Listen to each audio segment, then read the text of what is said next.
obrigada. Pronto, somos nós que estamos aqui à vossa frente, somos nós que vamos começar o debate, somos nós que vamos começar a dar ideias, mas naturalmente que todos estão convidados para, à medida que as questões vão surgindo, que se considerem diretamente interpelados por elas, não hesitem em as colocar. A maneira como se pensou fazer este primeiro painel, que é um painel extenso e sobre um tema que toca a todos, foi da maneira seguinte. Eu vou fazer uma brevíssima introdução e fica comigo a parte maçadora de dizer que há diplomas e que há decisões e que há tribunais, e a partir daí, um por um, cada um dos intervenientes tem cerca de 10 minutos para abordar o tema, partindo do sítio onde se encontra e que já vos foi dado conhecimento qual é. Portanto, vamos começar a partir de agora. Eu tenho aqui só umas notas para me guiar. Ora bem, como vos referi nesta ronda de apresentações iniciais, sou magistrado do Ministério Público e venho dos tribunais, onde desde os últimos anos do século passado se sentiu uma forte alteração do paradigma do juiz nacional, da jurisdição nacional, dos atores judiciários exclusivamente portugueses. Ainda me foi dito, eu não tenho nada a ver com isso. Isso é lá com o Ministério dos Negócios Estrangeiros. E depois vem a má notícia e o compungimento. A partir de agora, é mesmo consigo, Sr. Juiz. Efetivamente, os instrumentos internacionais mais recentes, assim como as decisões das instâncias judiciárias internacionais, trouxeram para o cotidiano das autoridades judiciárias portuguesas a necessidade de entender uma língua diferente da dos seus agentes, de fazer compreender o sentido das decisões a intervenientes oriundos de outras paragens.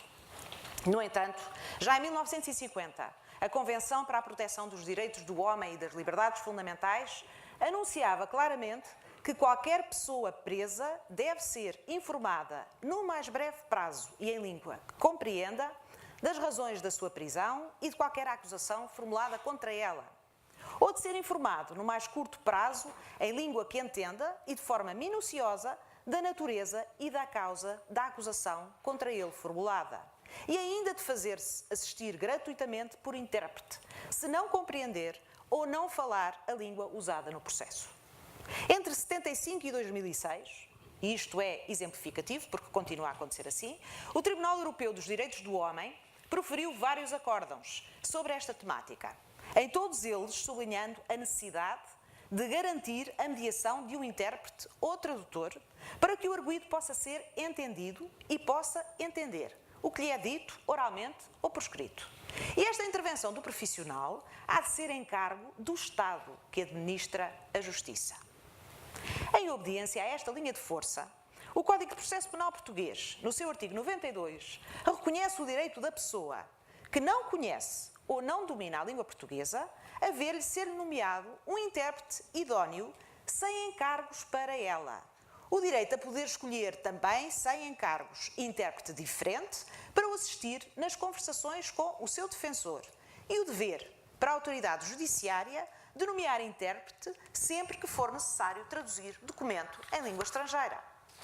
E duas diretivas retomam a questão do direito à tradução e à interpretação.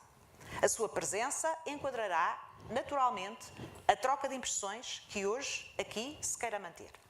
E são elas a Diretiva 2010/64/UE, de 20 de outubro, que estabelece as regras relativas ao direito à interpretação e tradução em processo penal e em processos de execução do mandato de detenção europeu, que, como sabem, substituiu a extradição em larga medida no espaço da União Europeia. Não será este o local próprio para analisar a diretiva.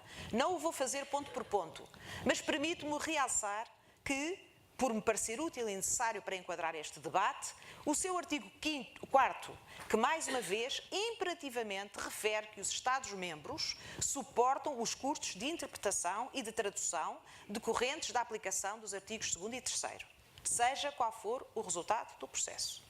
E o artigo 5º, que cria para os Estados o dever de tomar medidas concretas para assegurar a qualidade da tradução e da interpretação, sendo a medida daquela qualidade, a de assegurar que a equidade do processo seja garantida. A promoção do nível adequado de interpretação e tradução e o acesso eficiente às mesmas deve levar o Estado a criar um ou mais registros de tradutores e intérpretes independentes com qualificações adequadas. Por seu lado, a Diretiva 2012-29, UE, que estabelece as normas mínimas relativas aos direitos ao apoio e à proteção das vítimas da criminalidade, em sede de um extenso artigo 7º, vai reconhecer para a vítima que não compreende nem fala a língua do processo penal em causa o benefício a pedido de obter interpretação gratuita, quando seja interveniente em diligências do processo e de tradução gratuita das informações indispensáveis ao exercício dos seus direitos. O direito à tradução e à interpretação em processo penal encontra-se efetiva, claramente reconhecido no Código de Processo Penal. Daí que haja quem considere que a diretiva não carece de transposição ou implementação interna. Contudo, o preenchimento substancial desse direito em Portugal carece de diagnóstico, reflexão e debate para que a melhor solução possa ser encontrada. Aspectos adversos são de todos conhecidos.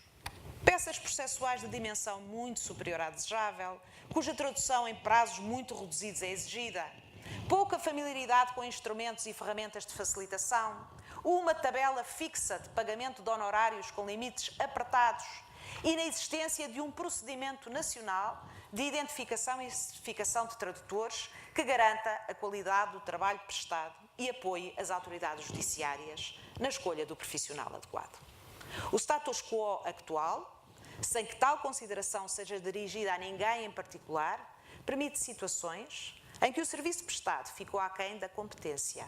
O trabalho oferecido não atingiu os níveis de qualidade que a atividade judiciária, no campo criminal, principalmente, exige e impõe. Vou-vos relatar um caso desta semana.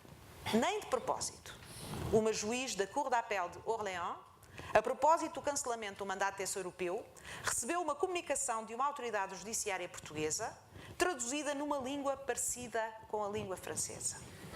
O pedido que a juíza francesa me dirigiu foi o de alcançar o sentido daquela comunicação, de lhe traduzir para francês o texto que ela tinha recebido. Apesar de conhecedora do processo penal português e de estar muito familiarizada com a sua marcha, à partida poderia intuir o sentido do texto, tive que pedir e ler o original em língua portuguesa para poder então transmitir o que se pretendeu dizer. Neste entretanto, perdeu-se tempo meu, da juíza francesa e do tribunal português. Gastou-se dinheiro, criou-se insegurança, apesar de, como desabafou a juíza no final da conversa, menos mal, este ao menos não estava preso. Se estivesse, o caso seria diferente. Portanto, é do reconhecimento de uma profissão respeitável, como é a do tradutor e do intérprete, que vamos falar neste painel. E aproveitando o facto de recair sobre o Estado o dever de criar procedimentos de registro de tradutores e intérpretes independentes e qualificados, ouso convidar a começar a ronda das intervenções a minha querida amiga Renata Chambel Margarido, que na Direção-Geral da Administração da Justiça, do Ministério da Justiça, muito tem feito em prol desse reconhecimento da qualidade. Renata, vamos então começar.